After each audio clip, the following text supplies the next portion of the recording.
Let's talk about God. Hello guys, it's the Gen Z thing, and I don't know how to really make it up like the Gen Z. Yeah?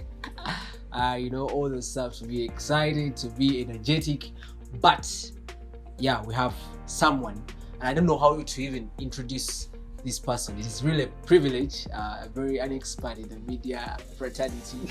Uh, we have been waiting for him all along, a youth and who has really blown me away by his commitment to God. And this man is none other than Jonathan. Praise Tusani the Lord. Sokula Basebo. Praise God, Solomon. I mean, How are you doing? I've never heard you speak. Luganda, I know a bit of Luganda do actually. you know Tusani Sokula? Yeah. Uh, Sanyus is like happy. exactly. Something like that. So, I'm sure something about Oh, that. nice one.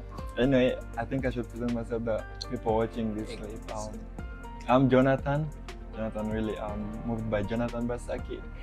I have like 4 names. Literally, it's like Jonathan Basaki, Lakombe, Bonyalolo. Yeah, really. Lakombe. Lakombe, Bonyololo. Bonyalolo. And I'm from DRC. Yeah. The best country in the world. Really? Currently. How is that? How is DRC? Well, DRC is a beautiful country, really. Like, I would say, obviously, Uganda is always like it's a country where God comes from, but really, it's not a deal there. Yeah, I think people are also having their own issues, but generally, we're a good country, loving people, just as Uganda. Yeah, really. Yeah. How can you like measure the time you've been in DRC and Uganda?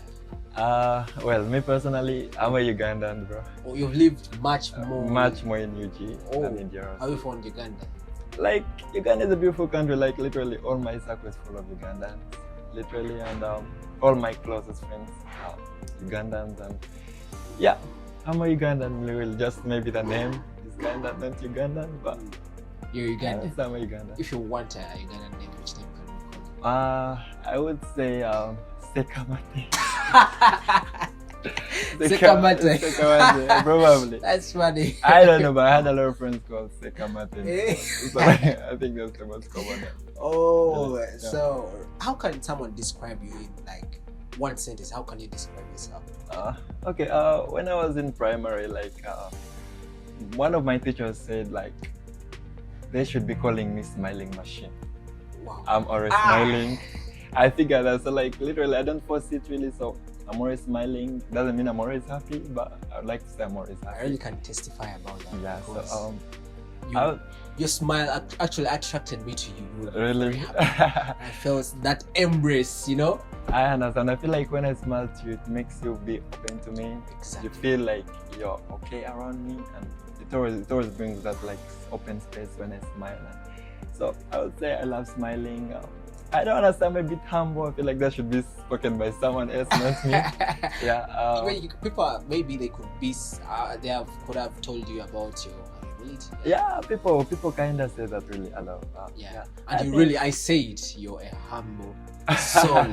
I'm trying to get there. I don't have the And arrival that is mentality. humility. You don't accept, you say, I'm I don't- trying. I'm trying to get there. Like I don't have Wow. the arrival mentality. Really. So, yeah. people have been waiting for you. Actually, they have posed very tough questions, a hot seat. Wow. I don't know if you will be able to answer. I hope they're not that tough, guys. I hope they're not that tough. I didn't know that you're a celebrity, actually. I'm not a celebrity. I don't think that. My career alone puts me behind the scene. So I don't think people should know me a lot. Like So- I'm in the media, I'm behind.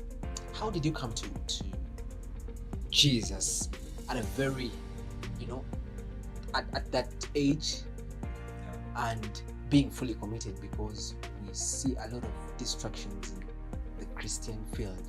So being that you're at that age, a handsome man, a very vibrant man, I'm you could be vibing somewhere else. So how comes you're vibing in Christ? What pulled you? Well, me personally, I would say I've been born in church.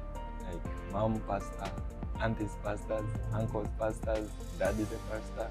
So I've been born in church. So I grew up in church. Like, obviously, that's not an excuse because most of us like are born in church and kind of go astray. But I feel like it's been God's grace, really. I wouldn't say like I'm the most perfect person or the most holy person. I feel like I just try to be as holy as God has ordained me somewhere, and I really try to listen to pastors a lot whenever I have the time, really, because time is rare in Kampala now, but I try. And reading my Bible, I'm not the best Bible reader, really, but I have a Bible app in my phone and messages just kind of pop up at times. And I get that message and I go through it, maybe text me through the day, kind of. And growing up in church has really helped me to stay, even in my normal life. Being a church boy kind of helps you to I don't know, do some stuff like drinking and other stuff, or a way of stalking, a way of doing some stuff. So growing in church and staying in church is just by the grace of God. Have you ever reached a time and you have you ever really involved in another life other than church? Yeah, I think I'm gonna say it on this podcast. Literally, when most people see me, people feel like I've grown, I've not had this dark side of Jonathan. But I've had that life. I've done weird things. But okay, it wasn't for long really, but I've had that life. Somewhere there, hidden somewhere. So what are some of the challenges being born in a Christian family? Your mom is a pastor, your dad is a pastor, and that life, how is it? What are some of the challenges? Okay, the challenges I would say is people expect you to be perfect. People expect you to not have bad habits. People expect you to not have some stuff, and they're right. Maybe at some point, when you've grown up in this, people are telling you this and this and this. But people forget the community that raises a child. It's not just a household. When I'm in a home, my neighbor will raise me. The other neighbors will add something on me somewhere, somehow. So me, I would say the challenge is perfection. People think we have to be perfect, but we are also growing. We are human beings. Our bodies react to something that I would say the challenge is really we are given a thought of we have to be perfect. That's the challenge really. Because when you're in a home, a pastor's home, everybody thinks that everyone thinks you're the most holy guy, you're this and this, but that's not the case. So that life of outside, what drove you you say that let me now come to God? You reach a point when you really also need, you've been so much in church, but there's a point where you really want to adventure the other life again. You feel I want to see what's there. Okay, me, I would say personally, I wouldn't say I had a preacher that told me, okay, you Jonathan, come back this side. I wouldn't say I had something. I just had a spirit of conviction. I felt like I don't belong there. Yeah, I just felt like this is not you. That thing just came in me, and me, I would say that's the Holy Spirit. That spirit of not belonging somewhere. You feel like this is not my place. So I had that spirit really following me back and forth, and literally, I would say people around me, really, they don't give you that space of going in their other world. They show you how beautiful this other side is. So that also keeps me this side, because there are a lot of beautiful things you can do as a Christian. As a boy who goes to church in the morning and leaves at some point. So there are a lot of things that are this side which are also more gaining. So I would say literally people around me and the Holy Spirit. So where is the real enjoyment? I would say in God, in Jesus. You're free. Everything is there. In Jesus.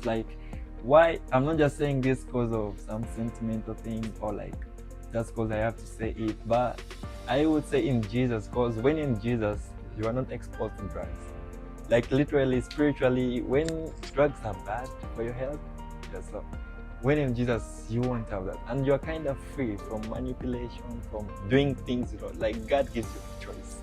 Because even from the story of Adam and Eve, God could have removed that tree from the garden and just said, you guys just have your life. But God put it there. What does it mean? God gives you a choice. A choice. So I feel when in Jesus, you're free, you have a choice. But when in this other world, you're moved either by the peers or there are different forces pushing you to this stuff. So I would say the real fun is in Jesus. Really. So what are you telling the Gen Z? You need to emphasize that. Because people, they are really doing, they go out and they think they are enjoying. There's no fun in God. Mm. Everything in Jesus, you have to pray, and there's no fun, there's no joy, there's no, everything is about do this, do that. So what did you have to tell them in order to inspire them and draw them to God? Well, me speaking about the Gen Z, one thing is for real. We get it all wrong. The Gen Z thing, me personally, I'm a Gen Z. People shouldn't get it wrong. Me personally, I'm a Gen Z. I feel like there's a lot we can do in God. There's a lot we can do in church. There's a lot we can do this other side. Like going to a beach, you don't have necessarily to be in the secular industry.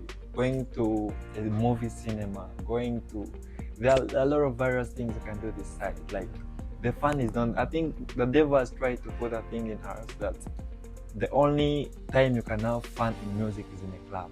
The only time you can do this is somewhere really not holy.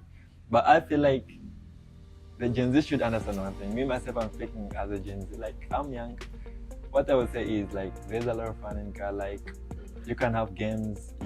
Our pastor always asks us about our girlfriends. That's something. You can have a girlfriend as a Christian. That's one of the questions they posed. So we're gonna clarify. We're gonna get there. So, do you have any? I do. I don't have a girlfriend really. But anyway, what I'm trying to say is the Gen Z should understand one thing. Fun is in God. Long-lasting fun. Like when in this other generation, one thing I've realized, one small statement I've realized is that one weird gain or one bad gain can give you a long time pain. Like you can get a gain at this point, like which is good, which is a short gain something, but in the long run it's gonna affect you. It's gonna cost you. Yeah, it's gonna cost you like big time. So me I would just say one thing, like we should just back up and embrace Jesus. Like he's not that scary. Like I know some pastors try to make Jesus look scary, like everything is hard. Yeah, on judgment day this is gonna be this, but Jesus is someone you can sit down and talk to, and you speak to. You say, you know what, God, this and this is going on in my life. What next? You sit down and meditate, and something can go through for you. Something can happen. So the Gen Z should just want to understand one thing. Me myself, I'm a Gen Z. I'm speaking out of not experience. I'm young. I wouldn't say experience and all that. But I'm just saying what I'm going through, what I'm learning. I feel like more fun is this other side. My work has kind of made me to go the other side, like to see what happens the other side. But I would say this side is better. Like, how can you be outside not sleeping when you can be in your bed sleeping? I don't see how fun is that. You get so. I feel like there's really, really more fun in God than the other one. The Gen Z should just understand that. I don't know the best way. Like I feel like this life, no one can ever give you the best definition of how to do it in life or to what. But that's just it. Like we should focus on Jesus. Like it's the only way to move forward. Another thing about the relationship. How do you go about the relationship? Healthy relationship in God. How has been your journey too? I wouldn't say it has been easy. Like you're a young man, you're growing, you're learning stuff. We are now like all over internet. This is a generation of digital, like everything is just like scroll. So you see a lot of things that can kind of make you to go off course. So staying this side is like the best thing. I think God has given us His grace. I wouldn't say it's my power that I'm doing this certain thing that is keeping me on the track. I wouldn't really define that. Obviously, keeping myself in the presence of God, that's going to church literally. Like I find myself at church most of my time of the week. So that kind of helps. Even if I'm not there, at least I'm there somewhere. So I feel like that's me doing it, like me keeping myself in the presence. I feel like more of it is by the grace. Like God kind of just, God has His chosen people. Like no matter what you do, God is gonna pull you back. His love is just gonna pull you back. No matter how far you go, you might not realize it, but you're gonna ask yourself, how am I still in church? I think I'm that boy. Like I find myself back here, not because of what I'm doing or because of what I'm hearing, but because of that. Wow, that is powerful. We have some hot seat questions here. Very direct answers. Let's go. I hope you're ready for them. Let's go. And Let's go, really. But for real, I don't know. We should just love God. I feel like that's what matters. Loving Jesus God and everything, really. So the first question is here. What is the hardest decision you've ever had to make? The hardest decision I've ever had. I feel like that's accepting the fact that I'm not gonna see my mom until I'm quite old. Yeah. I kinda got separated from my mom when I was a bit young. I would say 11 or 12 years old. Really, that's when I last saw her. And like growing up, you always have this missing part in your heart when you like You see other families. I know, but then sitting down and deciding, okay, my mom is out of the picture. I'm gonna see her at time T. I'm not sure. That was like, that's like putting someone off. That's like covering them as if they're not there. But you communicate. We communicate, we talk, but I'm not having that thing. When you like, that's the hardest decision. It's a mature decision I just took. And I'm sorry to add on. This is not part of the other question. So how you've grown up with your siblings? Growing up, I grew up in a family of 5. I'm the fifth. That makes 4 siblings and my dad. 5. You're the last one. I'm the last one. Hey, I see. You look to be one. I know. You're the baby. Most people say that. I don't know. I remember this other Sachi Basaki, also in God, and I know 2 of them actually. There are others. I have my sister and 2 sister others. Priscilla, who were on the concert. They were And all it there. was a powerful one. That is concert was beautiful. Yeah, Those amazing guys were blessed. I saw you as the operator chief. Really? expert. Nah. I was also ministering to God, not the other. Yeah, all of you, you are doing brilliant. Yeah, we were just trying out something for God. Really. Just So hope it counts. well, and the other question is, what is your biggest regret? My biggest regret. So the first question was the decision. Regret. Now it is a regret. That's a tricky one. Okay, my personal chose the life of not regretting. So I've never really regretted like, why did I do this? Why did this happen? I feel like everything happens for a reason. Okay. Yeah. What is your greatest goal? My greatest goal. Wow, it's too huge. It's too huge. I'm a videographer. I love cameras. I love holding that thing, that black thing. I just love it. And I think my biggest goal is owning, a huge company of these equipments. Really. I'm gonna see this video in a few years and I'm gonna. Yeah, we have director Alvin and. I know. But my biggest goal is like owning this company that distributes cameras, different operators. Like they be booking for me. Me myself, I can operate them in different events. That's just the goal I'm working. Right, you have said all the companies here. Nah. We are coming for some jobs. But it will be fine, really. I don't know. It's to set up a big company. It's a big company. Oh, that is a beautiful one. Wow. Yeah. Okay. I think it's a huge one. It's a huge. What makes you smile most in life? Oh wow, I don't know. I'm always smiling, so someone would say everything makes me smile. But what makes me smile is seeing people around me happy. Oh wow. That makes me smile. If I'm able to help a friend, if I'm able to help anyone who I can, that will give me real pleasure. That is beautiful. The next one is, if you could live anywhere in the world, where would it be and why? Where would it be and why? Right now, I would say in the United States. Oh, I thought you were with that. So you also want to leave us. Why? My mom is in the US.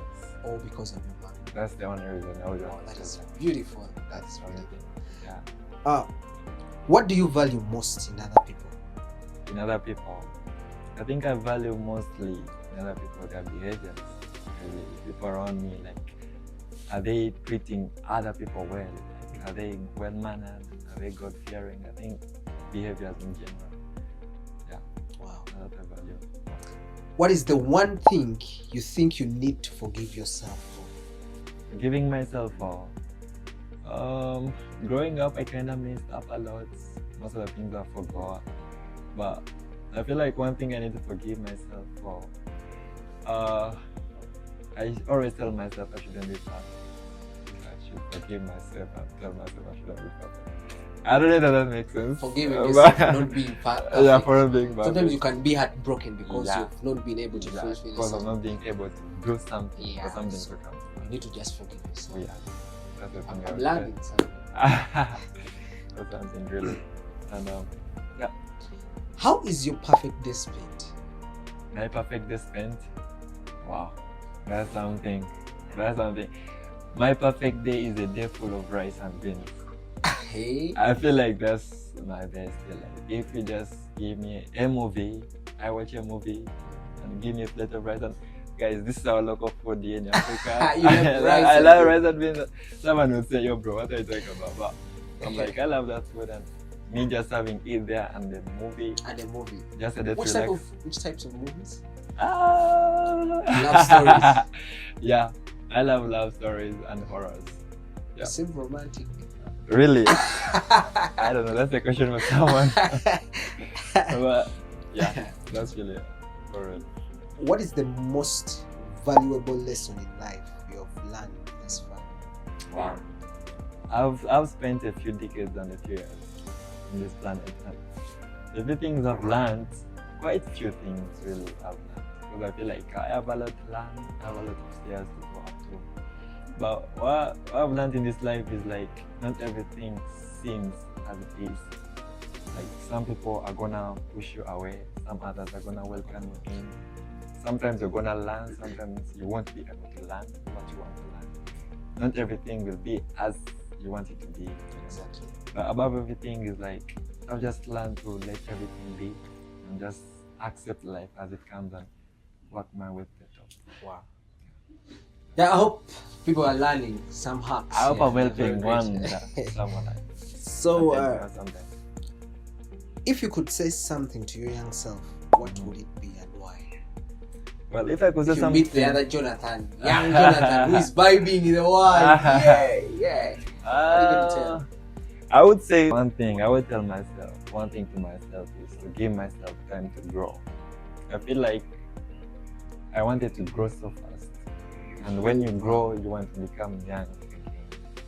Yeah, so I would just tell myself to give myself time, keep calm, wait for everything in its own Everything time. has its own time. Yeah, Wow. yeah, for real. What is your favorite memory from your childhood? I have a scar for that. That's like riding a bicycle. My first day to learn how to ride a bicycle. I loved that day. I got a one, but You learned? I learned it right You now. learned the hard way. I'm good right now. Wow, those are one of the hot. Yeah, the hot seat. quite hard. I had to like search it out Actually, my you've given brain. very profound answers where we From the could bottom of my heart. pick a From lot the of bottom the of pick my and leave, heart. and we learn a lot. I hope the Gen Z, wherever they are, they're Yeah. learning something. I think I just want to say one thing. Exactly. The Gen Z, like, I was speaking this not because I'm so old, not because I've learned everything. I'm a Gen Z as well. Our pastor just says this is Generation Zero because of the Z. Exactly. But I'm just saying one thing, something more. People should just take all my words out of my life. Your life can have another reflection. So we are different, but I feel like in everyone's life, in your life, I can pick a leaf. You can pick something from my life. So whatever what I've said, you just pick what's most useful to you. Which session do you enjoy in church service? Me, wow, I enjoy the praise session. The praise session. Yeah. You have the other strokes I saw you dance. No. I really, you need to teach me at this point. I can't. I'm scared of these cameras. You're But- scared of the camera. No. It was a beautiful the way you were twisting your waist. Are you for real? You don't remember. I remember. Really. I remember. But I love praise not because I'm dancing, because I'm behind the camera. I feel like praise session when you're behind the camera, that's super good. Like you enjoy them as a videographer as well. So that's why I love praise. Really. I love ministering to go through that lens behind it. Well, beautiful as we have walked with Jonathan Basaki and some other names which are very hard. I don't even remember. I had. But are you going to give some final remarks, a word of wisdom to the people out there who are depressed in a way that they are twisted, entangled in certain situations like in clubs, in in fornication and sleeping with this girl, that girl. Mm. So, what would you tell them? And those who are in church, actually, the Gen Z at large, what they really need to do. Well, what I would say is I wouldn't only dedicate my words to like people in church, but even those who are not in church. Exactly. I feel like we are all messed up. No one is perfect. Whether you're in church, whether you're outside, we all have our bonds which are stored somewhere that we don't want anyone to see. But me finalizing, I would say is like just give yourself time to grow. Don't overthink about life. Don't be pressured by friends or anything. Yeah, And actually, sorry about that. yeah, You've talked about that. The Gen Z is the most depressed generation and anxious, you know, seeing a lot of statuses. Yeah. One of my friends is here. Told me that he doesn't want to see our statuses. we overpost. The pressure. I know. When you're scrolling down those statuses, you realize one thing: everyone is happy. But I'm surprised, like, if we are all happy, like, how is it possible? Like, people are depressed. So it just means we're all not happy. We're all not happy. These are just fake images we are putting out there for people to think we are somewhere. Okay, me, I don't blame people for doing that. I feel like it's just a hype, and with time you get over it. Because me myself, I'm not on TikTok. I don't know how Snapchat operates. Really, I am not really good at it, and I'm not blaming people out there. People are using it in many useful ways, so people are learning from it and all that. So what I would just say is, like, me, usually I don't want to tell people to stop something. I just want to tell them to, like, give themselves time, because I feel like when you're mature, there's some things you won't do. You see, when you're a baby, like when you're a kid, okay, let's say when you're like around 15, some things would excite you, but right now they can't excite you. Exactly. You get so. I feel like Christmas, you have to buy. Christmas, you have to have clothes, good right? shoes. Yeah, Yeah, I remember. Me myself, I was out there. But I feel like when you grow, some excitement starts falling off. It's dangerous when you're like 35 or 40, but you're still being excited by these things. So that would be like we should give them time. Actually, I wouldn't say they should give them time. I feel like we should give some people time. Maybe just be there to guide them. Like, this is wrong. Even me personally, I'm now being guided about some stuff. So I feel like they just need guidance. I need guidance, and people shouldn't just be, Jonathan, stop doing this. Jonathan, don't do this on TikTok. Jonathan, don't. I feel like when you bring it in that form, I want to take it in. But when you bring it like in a simple way, like, by the Jonathan, you know, when you overtake time on TikTok, this and this is gonna happen. You could use your time to something else. You get so. I feel like we just need to give everyone time. We should give them time and show them the way of the Lord, and we reduce under pressure. But people shouldn't be pressurized by WhatsApp. About how people are living out. Like, this is fake, bro. People are having fake lives on the social media. People are suffering. Like, I saw someone eating chapat and beans, but on their status they were having, I don't know, pizza somewhere. And I'm like, oh my God, is this happening? But I'm not blaming him. It's fine. Some people will say we're gonna pretend until it's real. It's real. Yeah, some are gonna say that. But me, I would say we just need time. The Gen Z, we need time. Whoever is listening, listens all the now for something. We need time and your guidance. That's nothing else. That's so beautiful. I wish all the time was ours. But unfortunately, we're out of time. But I've really enjoyed the conversation. It has been a profound, so insightful. I've had my take homes, and I know people out there have something they have taken. Thank you. And it's good to see you, bro. I'm Very waiting for glad to another see time. you. We're gonna be here. I'm here until 20, 40 or 50 somewhere. Yeah. We're Some gonna- shout outs to people. Shout out to my family, my friends, and everyone around, really. Everyone who cares about Jonathan. Shout out to you.